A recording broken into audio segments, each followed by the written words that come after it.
Traveler and Paimon. What a fantastic night. I'm still immersed in all the happiness and joy, like a candle floating on water. So are we, and that's why we're here to talk with you. Is there anything you want to know? After recent events, the Akasha can no longer function as it used to. I've given it some thought, and have decided to shut it down permanently. But this is definitely not a bad thing. Even from the beginning, I've been planning to shut it down. The Akasha's centralized administration of knowledge has always restrained people's curiosity and curtailed the number of paths available to them. I don't think this is good for Sumeru. Although people may initially feel a little uncomfortable with the loss of the Akasha, they will soon understand that this life is more suitable for them. And as for the future of Sumeru, I'm preparing to regain control of the academia. The former sages have received their punishment, but the new sages have yet to be selected. I will oversee the process personally. I hope that the new 6 great sages will be more focused on academics. Sumeru needs such leaders more than ever. The other big issue is the people of King Deshret.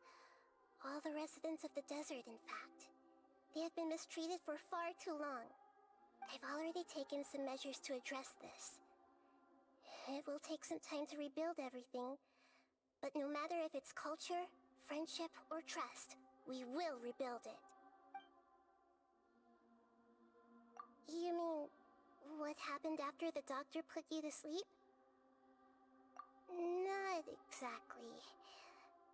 The top-ranked Fatui Harbingers, up to number 3, possess power comparable to that of gods. I was no match for him in that kind of situation. However, in spite of the bad situation, I still managed to make a fair deal with the doctor. I'm sure you remember the entity that changed your fate, the Heavenly Principles. In fact, the Heavenly Principles has been quiet since the Conria disaster 500 years ago. I used this point as leverage against the doctor. I told him that the Heavenly Principles may be awakened if I destroy the Gnosis. Although it was just a bluff, he still fell for it.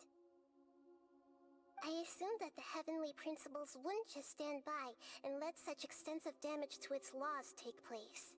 And as for what I exchanged for the Gnosis, the exchange served as both punishment for the doctor as well as a boon of new knowledge that I couldn't refuse as the God of Wisdom. He's still in a coma. I've hidden him like how one would hide a feather. I know you have many misgivings about him, but as someone who had become a god, he has retained a number of very useful features. Don't worry, I'll keep an eye on him and make sure he doesn't do any evil. In addition, there are still some mysteries left in him. Some things may be very clear from my perspective, but he is still yet to understand them himself. His future will be determined by fate. Is that where you're headed next? Fontaine, the Nation of Justice? As far as I know, that nation operates in a judicial system. Does their Archon personally judge people? No, there's a Chief Justice in Fontaine. Generally speaking, the Hydra Archon, Focalor, won't preside over individual trials. However, even then, Focalor will still make herself present at just about every trial. It seems that she just likes to immerse herself in that sort of atmosphere. As Archon, she still reserves the right to influence the final verdict. Anyway, let's just say she's got, a very unique personality. Are you sure? Isn't there something else you haven't asked about yet? Huh? You mean... About your brother. While you were resting at Gandharvaville, I took some time to perform an Irminsul search for information on your brother. Yeah! Isn't Irminsul a repository for all the information and memories of Tevat? So there shouldn't be anything on her or her brother. This is true in your case, Irminsul indeed does not have any information on you. However, there must be something different about your brother. Because, as it turns out, the world has recorded information on him after all. What? There's only one possible explanation. He belongs to this world.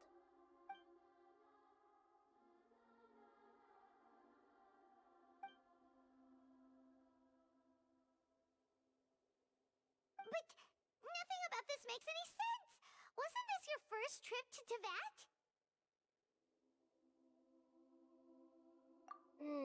According to the records I was able to access, your sibling suddenly appeared in Conria.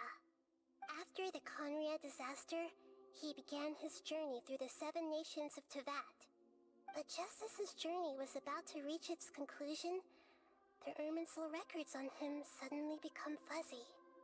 What do you mean, fuzzy? Did something happen to him?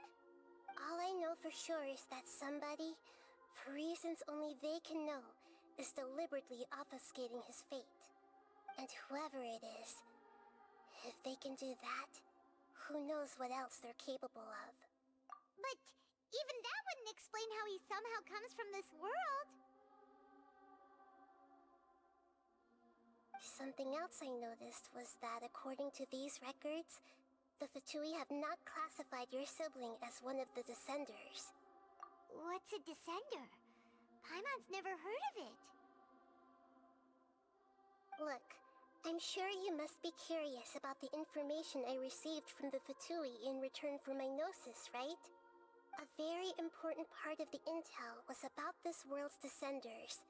External beings, ones that don't belong to this world. Traveler, you are Teyvat's 4th Descender. Huh? So the Fatui count 3 other Descenders before the Traveler, and her brother isn't even one of them? That's right. My current hypothesis is that the first Descender was likely what we now call the Heavenly Principles. As for the other Descenders, I still need to verify their existence. It could take me some time. Paimon's head's about to burst from all this crazy new information. And yet, even knowing all this, I'm sure you must still have a lot of unanswered questions. I must say, I truly regret that I can't help you more as the God of Wisdom. There are many questions in my heart as well. I will need some time to go through each one of them. And soon, you'll also begin your journey anew and depart from Sumeru. I'm very interested in your future. It's a journey that can't be observed or recorded by this world. If fate is the ultimate knowledge, then your future will be the ultimate fate. Paimon's sure glad we got to meet you, Nahida. The pleasure is all mine. Alright, that's enough talk for today. If you ever miss me, just close your eyes.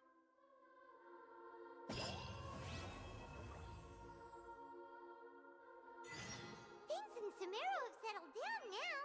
Paimon bets people will be coming up with new and interesting ideas at this time. How about we take a walk around Sumeru City and see if anyone needs our help? Paimon has a sneaking suspicion that it just might pay off.